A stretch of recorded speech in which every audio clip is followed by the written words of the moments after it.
राजनीति में कहावत है कि इतिहास खुद को दोहराता है। बिहार में पासवान परिवार की राजनीति भी कुछ इसी तरह अपना इतिहास दोहरा रही है। एक समय ऐसा था जब रामविलास पासवान के संरक्षण में उनके सभी भाई रहते थे, लेकिन उनके निधन के बाद पशुपति पारस ने अपने भतीजे चिराग पासवान को राजनीति से शून्य करने की कोशिश की।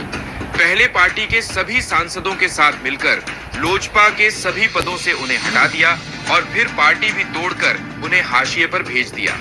लेकिन आज 2024 के लोकसभा चुनाव के बाद चिराग पासवान मजबूत हुए हैं और पार्टी के 5 सांसदों के साथ पहली बार मंत्री पद की शपथ ली है और एनडीए के अहम हिस्सा है। वहीं उनके चाचा आज हाशिए पर हैं। जो हनुमान बन करके उन्होंने अपना सारा कुछ साध लिया।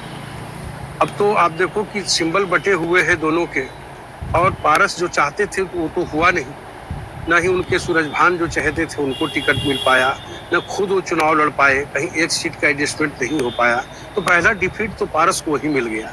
दूसरा डिफीट मिल गया अब जब केंद्रीय मंत्रिमंडल में जगह मिल गया चिराग को, और संभावित रूप से 5 के 5 का स्ट्राइक रेट पारस जी के विरोध के बावजूद, ये अपने आप में चिराग की एक बड़ी उपलब्धि है। एक्सपर्ट कहते हैं कि हाशिए पर जाने के बाद चिराग ने हिम्मत नहीं हारी और खुद को एनडीए के साथ जोड़े रखा और मोदी के हनुमान बन गए।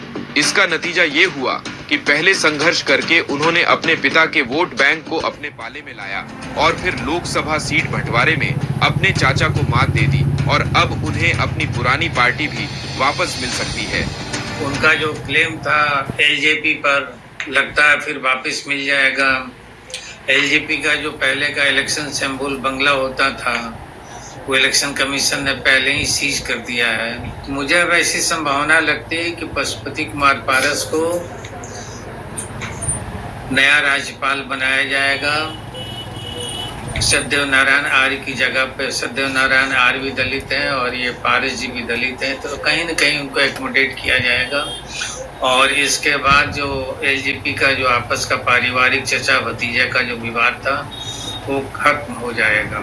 जिस तरह से चिराग पासवान को लोकसभा में सफलता मिली है, एनडीए की तरफ से उन्हें ही विधानसभा चुनाव में दलित नेता के रूप में आगे रखा जाएगा, जबकि उनके चाचा राजनीतिक संन्यास की ओर आगे बढ़ेंगे। दैनिक भास्कर के लिए पटना से मनीष मिश्रा की रिपोर्ट।